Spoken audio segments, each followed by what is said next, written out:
And it all started so well, with a fairy tale wedding and a touching gesture from the future king. Harry's dad is very charming. And I said to him, like, I've lost my dad in this. So I asked him to walk me down the aisle, and he said yes. But then things got ugly. The fairy tale has fractured, and one person is copping all the blame. Meghan seems to be a version of the Antichrist. The couple identifying their 2018 trip down under as the turning point. Because they were so popular with the public, the internals at the palace were incredibly threatened by that. Stealing the limelight or doing the job better than the person who was born to do this. That upsets people. Harry then dropping a bombshell, claiming the ensuing anti-Meghan media campaign was partly orchestrated by his own family. Just constant briefings about other members of the family, about favours inviting the press in. It's a dirty game. You know, there's leaking, but there's also planting of stories.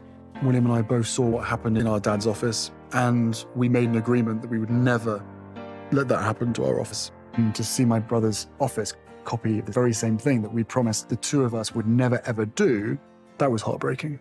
And the firm apparently far from understanding as the Sussexes sought to escape their royal purgatory. It was terrifying to have my brother scream and shout at me, and my father say things that just simply weren't true, and my grandmother, you know, quietly sit there and sort of take it all in. Naturally, those very same media outlets portrayed as the embodiment of evil were less than taken with Harry and Meghan's version of events. Diana would be absolutely appalled by the way that Harry is now trashing his brother and his father and the royal family. The intention is to not necessarily tear down the institution of monarchy, but certainly to destabilise it. Grow a pair. You're not 12 anymore. Meanwhile, the brother's going to wind up king, and these two are going to wind up a couple of podcasters in Montecito. They've burned their boats. They are now owned body and soul by Netflix. And we'll never be right. Well, Lucy McDonald is our eyes on the ground in London, and she joins us now. Lucy, what has been the reaction over there? Well, it may come as no surprise to know that the reaction is mixed. Two very divisive couples at the heart of this story. I think whether you're a royalist or not, some people love William and Kate and feel they are the stoic nature, the backbone of the British institution. I guess I'm Team Harry. I admire that vulnerability. I admire him and Meghan coming out and trying to reclaim their story, whereas others think that there's no place for that in this ancient institution that is the British monarchy. Lucy, for those of us who don't necessarily care so much about the comings and goings of the royals, why should we tune in, or should we tune in at all? Do you like a soap opera? Yes. Well, there you go. It's like the real-life Crown being played out.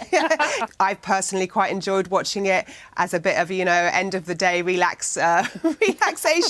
But actually, if you look into what they're saying, I think as a Brit, we're quite inured to how the press treat people. I think we're quite inured to how they've treated Harry and Meghan. I mean, let's not forget, she had death threats that were kind of amplified by her treatment in the British media. And I do think that that's kind of been brushed under the carpet and forgotten a bit, and because it has been made into this soap opera. Lucy, who do you think comes off best in this? Is it the Sussexes, is it the Windsors, or is it the Republican movement, perhaps? Well, yeah, really interesting. I think one of the things that you cannot shy away from with this story, well, is the split between the brothers. You know, you've got Buckingham Palace briefing against Kensington Palace, planting stories to detract from somebody else. So I don't think there are any real winners. I think that there is no doubt about the barbarity of this institution, for all the pomp and the ceremony and the glitz and the glamour that you perceive comes with it. You are born to be in that role, and there's nothing else matters. It's all about the institution, and that's what Harry's found. You've got the heir, you've got the spare. No room for Harry, no room at all. Harry and Meghan say that the royal institution has a lot of control over the media. Are you an agent of the Crown? Oh, yes. Absolutely. Well, here we are talking about it, you know. So I do feel the press has had an awful lot of sway over them.